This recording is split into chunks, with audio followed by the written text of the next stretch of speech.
Bonjour, aujourd'hui nous recevons Franz Marten. Bonjour. Voilà, soyez le bienvenu, monsieur. Merci. Nous vous recevons dans le cadre des entretiens publiés toutes les semaines, le mardi, par La Glorieuse. Voilà. Et là, on va parler aujourd'hui de mobilité. De mobilité sur l'ouest montpelliérain. Vous faites partie de l'association Collectif Mobilité Ouest. Montpellier. Montpellier ou la Vérune? Ouest Montpellier. Ouest Montpellier, d'accord. Donc vous êtes ingénieur, vous venez de... Chercheur. Ingénieur-chercheur. Vous venez de Stanford. Stanford, ouais. Il y a du lourd. C'est du très lourd. C'est ce qu'on dit. Donc, activité professionnelle, start-up et spin-off. Alors, pour ceux qui ne le savent pas, la différence entre une start-up et une spin-off, je rappelle, la start-up sort d'une personne privée et le spin-off sort d'une université ou d'une entreprise. Voilà, une spin-off, c'est une start-up aussi. C'est une start-up, voilà. C'est la même chose. C'est la même chose. On peut dire ça? Oui, on peut le dire. Ouais. Donc, vous occupez d'optimisation numérique, de calcul sur le cloud pour les chercheurs. C'est ça, ouais. Et on fait de la recherche aussi. Vous avez 55 ans, vous habitez Pignan, vous êtes à Montpellier depuis 2003. Voilà, vous avez fait une première entreprise que vous avez vendue à Schlumberger en 2010. Et vous en avez remonté une autre dans la foulée. Vous êtes assez éloigné de la politique, mais vous vous intéressez au tissu associatif. Vous avez monté un cluster d'entreprises qui s'appelle Terrinov, qui s'organise autour de promouvoir la géothermie et le stockage de l'eau en Occitanie. Entre autres, ouais. Toutes les problématiques en fait des géosciences, et notamment la géothermie. La géothermie, très important. Très important, surtout dans le contexte actuel. Un peu oublié, un peu bâclé. Délaissé en Occitanie. Délaissé en Occitanie. Complètement délaissé. Bon, ben, ils vont s'y mettre parce que l'énergie va commencer à être rare. On peut dire ça comme ça? Bah, disons qu'on n'aura pas le choix, donc il faudra s'y mettre. Bon, sinon, vous êtes sportif, vous faites des ultra-trails, mais uniquement personnalisés, vous n'aimez pas la compétition. Non. Donc, vous partez de Saint-Guilhem et vous courez au travers du Larzac jusqu'à Millau. Oui, ça, je l'ai fait une fois. Ouais. Vous en avez fait d'autres? Après, j'ai fait 4 jours dans les Pyrénées. Ouais. Vous avez traversé les Pyrénées? Non, j'ai juste fait 4 jours où je faisais, je sais pas, dans les 45 km par jour. D'accord. Voilà, donc avant de passer aux questions, donc la une du numéro 1015 de La Glorieuse. Donc on parle d'ostracisme 2023, année de combat. Avec la nouvelle année, c'est le temps des nouveaux engagements. Est-ce que ça vous parle? Des nouveaux engagements, bah, pour moi, non, ça ne me parle pas trop parce que j'en ai déjà beaucoup d'engagements. De nouveaux engagements, pour moi, non, je ne pense pas qu'il y en aura d'autres parce que je suis bien saturé. Ouais, je suis bien saturé. S'il y a un autre engagement que je vais peut-être reprendre, c'est, on fait partie du secours populaire. Oui. Et j'avais monté sur Pignan notamment des cours de maths et de physique gratuits pour les enfants dont la famille ne pouvait pas payer les cours. D'accord. Voilà. Ok. Donc ça, je l'avais fait en 2007-2008 jusqu'en 2012 à peu près. J'ai arrêté parce que j'avais d'autres choses à faire, j'avais plus le temps. Et je pense le reprendre sur Pignan. D'accord. Alors, autre sujet, à part l'année de combat, la population en Occitanie, horizon 2070, faut-il se réjouir du toujours plus d'habitants? C'est une question. Ouais. Vous avez la réponse? Non, pas du tout. Par contre, j'ai quelques éléments contradictoires, je dirais. Dites-moi. Ben, notamment tout ce qui est transport, c'est-à-dire qu'on ne change pas les infrastructures, mais la population augmente. Notamment au niveau de Cournon-Terral, Cournon-Sec et Pignan et peut-être la Vérune, je ne sais pas. Des lotissements se construisent, donc il y a beaucoup plus de plus en plus de voitures sur la 5, sur la départementale 5. Mais les infrastructures ne changent absolument pas. On va revenir là, parce que ça va être le sujet un peu de l'entretien. Ensuite, on revient là sur une affaire qu'on avait sortie en 2021, début 2021, le Haussmann Group, le baron de la Tourloupe, saison 2, donc Adrien Rambier sur les rails d'autres projets de promotion immobilière. Intéressant. Et alors le coup de gueule d'un de vos amis, Bernard Petit, pour ne pas le citer, coup de gueule de l'association Transport pour tous sur la ligne 5, en fait, qui s'arrête. On dit qu'elle s'arrête à La Vérune, mais elle s'arrête à Montpellier, Saint-Jean-de-Védas, aux portes de Montpellier. Ce qui n'est pas du tout ce qui était prévu au départ. Pas du tout. Voilà, donc France. La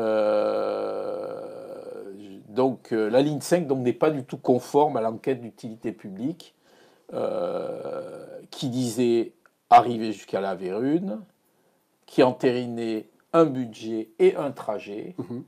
Alors là, on nous l'a fait à l'économie. Quel est votre regard là-dessus? Le regard, c'est que actuellement, en fait, donc il va y avoir le terminus à Genevaux du tram au lieu de La Vérune, ce qui fait qu'ils ont coupé pour le moment une voie, une double voie entre Genevaux et La Vérune, pour faire passer les bus, parce qu'il va y avoir les bus entre Genevaux, et Cournon-Sec, pour faire le transit jusqu'au tram. Et donc ils ont coupé une voie qui est extrêmement saturée le matin et le soir. Ils l'ont coupé pour faire passer des bus. Et donc là, les embêtements commencent déjà, alors qu'il n'y a toujours pas le tram. Et quand il y aura le tram, je ne sais pas comment feront les gens, sincèrement, de Cournon-Sec pour aller jusqu'à Genevaux. Il va falloir, on en parlera peut-être, mais il va falloir qu'ils prennent le bus, ce qu'ils appellent le bus tram. C'est un bus déguisé en tram, tout simplement, c'est pas plus. Donc il va falloir qu'ils prennent le bus de, admettons, Cournon-Terral, ou Cournon-Sec, ou Pignan, ou La Vérune, jusqu'au rond-point Genevaux, pour pouvoir prendre le tram. Donc marcher un peu. Ils vont mettre 3 plombes, quoi. Disons que le matin, s'ils partent à 7h le matin, le bus, il va être pris dans les embouteillages. Ils arriveront à 9h au bureau, vous pensez? S'ils partent à 7h du matin de chez eux? Je sais pas. Peu importe à quelle heure ils arriveront, mais pour moi, c'est une aberration. Non, mais au départ, quand on nous dit on fait une ligne de tram et qu'on entérine un budget, un trajet, les habitants de l'Ouest de Montpellier, ils n'ont pas l'impression que Delafosse leur fait un peu à l'envers. Alors, je ne sais pas s'ils ont l'impression. Moi, de mon côté, ce que je regarde, c'est plus. En fait, je ne comprends pas. Je ne comprends pas comment ils peuvent mettre des voies dédiées pour le bus et de dire aux gens, comme il va y avoir des voies dédiées pour le bus, ce sera très simple d'aller, par exemple, de Pignan jusqu'à Genevaux. S'il y a des embouteillages, les bus seront dans les embouteillages et mathématiquement, je veux dire, ça va strictement rien changer. Donc les voies dédiées, ça sert à rien. Pour moi, strictement rien. Puisqu'il y avait 37% de voies dédiées entre Genevaux et Condon-Sec, dont il en reste actuellement que 20% entre La Vérune et Condon-Sec, parce que ça a été utilisé entre La Vérune et Genevaux, la voie qu'ils ont mise pour le bus. Donc il reste que 20% entre La Vérune et Condon-Sec, qui correspond en gros, grosso modo, à l'aménagement de 2 ronds-points pour faire rentrer les gens et les sortir. Mais entre, le bus ou les bus seront dans le trafic routier. D'accord. Et donc, c'est une aberration, quoi. C'est une aberration je ne en termes de comprends mobilité. absolument pas la logique. D'accord. Absolument pas. Alors, à la rigueur, s'ils n'avaient pas suivi DTU, mais que le tram allait, au lieu d'aller jusqu'à La Vérune, aller jusqu'à Cournon-Sec, je dirais tant mieux. Mais là, c'est l'inverse. C'est-à-dire, on régresse. Alors, il se dit que le maire de La Vérune n'a pas voulu le tram à La Vérune parce que ça amenait la racaille.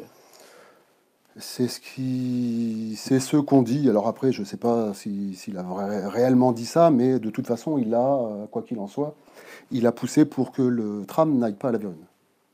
D'accord. Est-ce que vous pouvez me parler des réunions organisées par la métropole dans le secteur pour faire passer la pilule? Donc, je peux parler de la réunion qu'il y a eu à Pignan. Alors, quand la date, je m'en souviens plus. 1 à 2 ans, peut-être, un truc comme ça, ou 1 an, il y a 1 an. Vous y étiez? Ouais, j'y étais, ouais. J'ai pas posé de questions parce que ça servait à rien, quoi. Bon, par contre, c'était une réunion, donc il n'y avait aucune concertation, hein. Et donc, les plans étaient figés.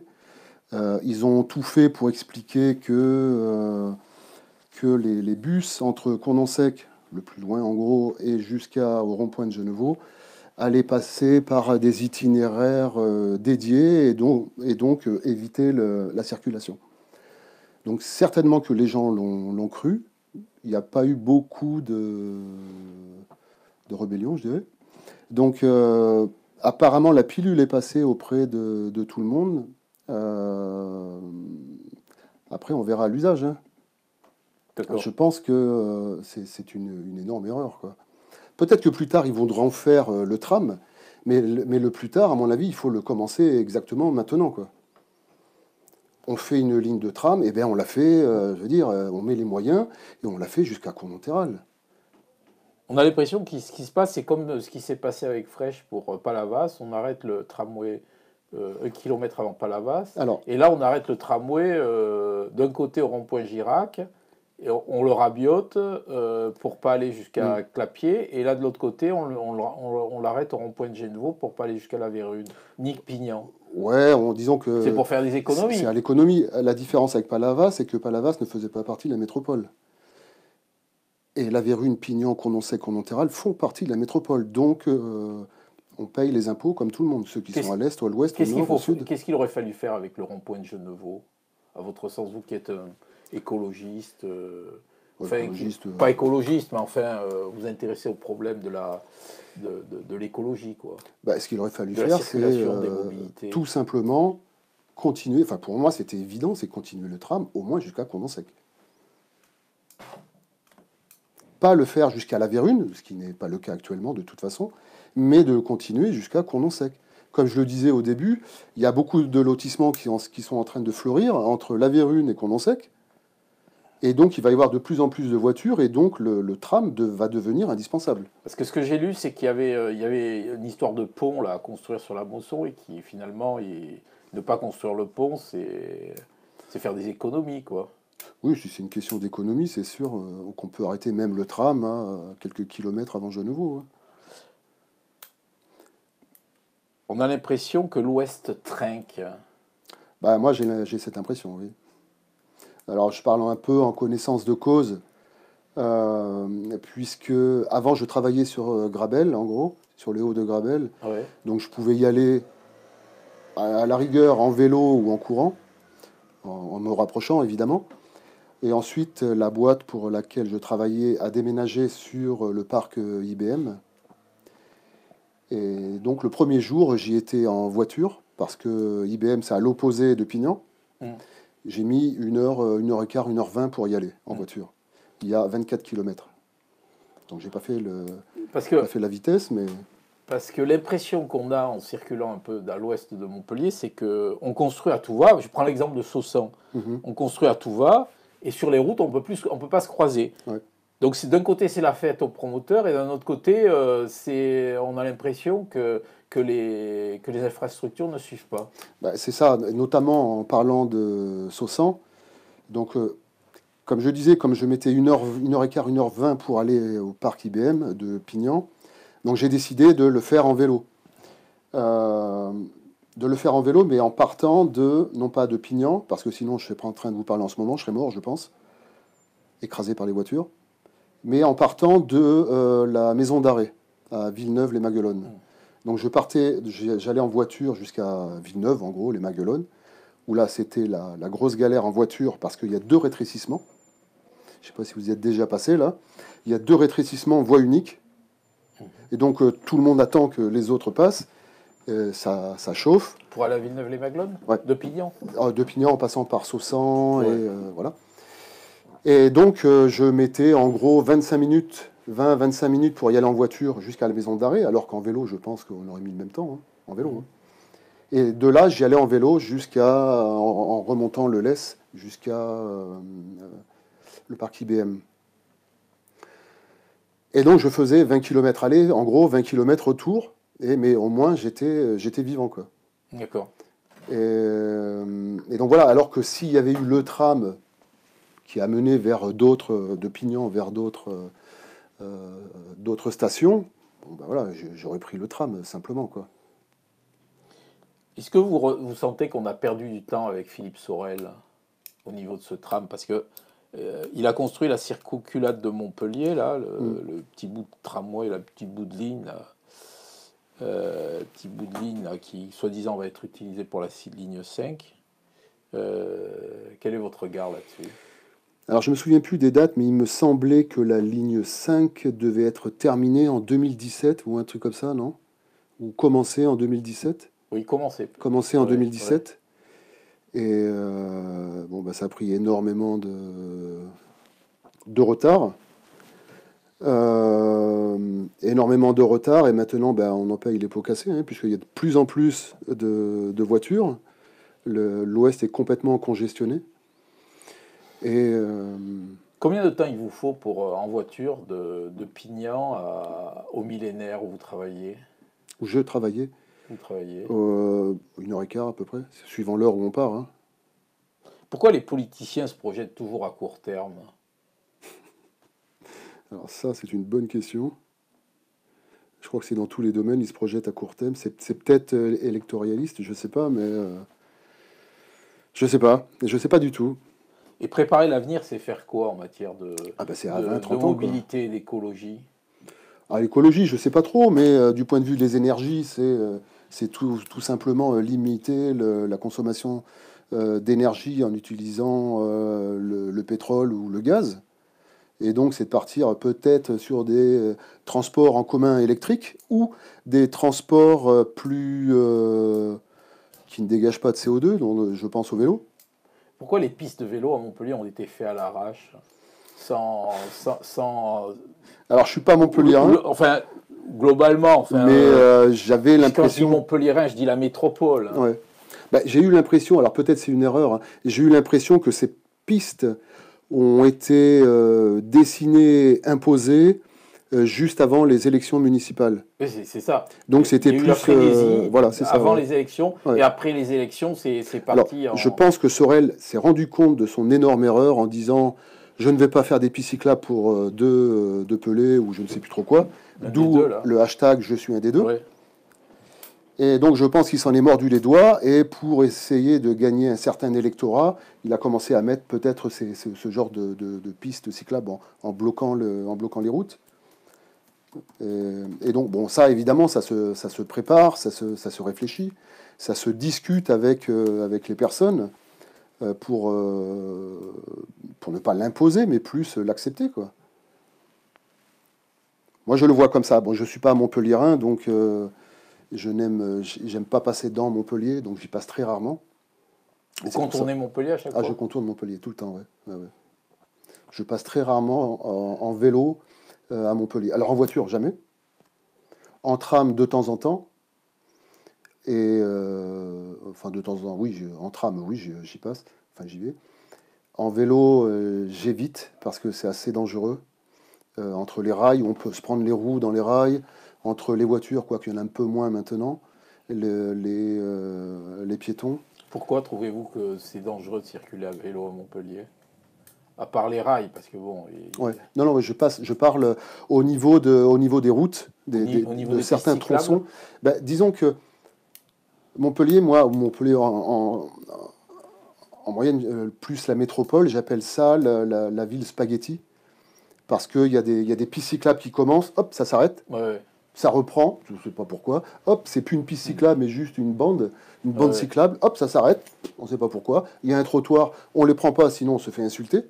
Donc, soit on roule à côté sur la route à nos risques et périls, soit on descend de vélo Ouais. sur le trottoir. Et bon, enfin, bon, Oui, c'est la galère, quoi. Alors, ce que je comprends pas aussi, c'est qu'il n'y ait pas de politique intelligente derrière en ce sens, notamment pour les vélos. Quand on regarde qu'à Strasbourg, il y en a beaucoup qui font du vélo, c'est pas le même climat qu'ici. En plus, ça monte, ça descend. Ici, c'est quasiment plat, on peut dire. On peut pas dire qu'il pleuve souvent, surtout actuellement, là, avec le changement climatique. Et par contre, tout ce qui est vélo, ben, ça commence un peu à se développer, quoi. Mais c'est vraiment pas suffisant. Notamment pour ceux qui habitent en dehors de Montpellier. Comment voyez-vous cette inégalité de traitement au niveau des mobilités entre citoyens de la métropole? Non, je parle des communes de l'Ouest, hein, Oui, oui, bien sûr. Ouais. parce que là, c'est... Bah, comment je le vois, c'est... comment le vivez-vous? Pas le voyez-vous, le vivez-vous? Alors moi, personnellement, je le vis, je dirais, je le vis bien, enfin, je le vis normalement, puisque je fais du télétravail actuellement, que je peux me déplacer à vélo. Mais avant, quand vous ne faisiez pas du télétravail. Et avant, ben, je dirais que j'étais motivé d'aller au travail parce que j'allais faire du vélo. Voilà. Mais sinon, s'il n'y avait pas eu le vélo, je pense que j'aurais démissionné. Parce que de faire 1 heure et demie aller, 1 heure et demie retour, c'est pas possible, quoi. Vous auriez démissionné ou déprimé? Non, démissionner. Démissionné du Ouais. travail. C'est ce que j'ai fait en 2018. D'accord. Mais pas pour les mêmes raisons, parce que je voulais monter autre chose. Mais ouais, non, non, je plains. C'est pour ça que j'essaye de me battre aussi pour les autres, pour la mobilité à l'ouest de Montpellier, parce que sincèrement, ceux qui sont en voiture, je les plains. Ils n'ont pas le choix d'aller, par exemple, de Pignan jusqu'à Montpellier. Ils n'ont pas le choix que de prendre la voiture le matin, dans les bouchons. Très bien. Je vous remercie. Voilà.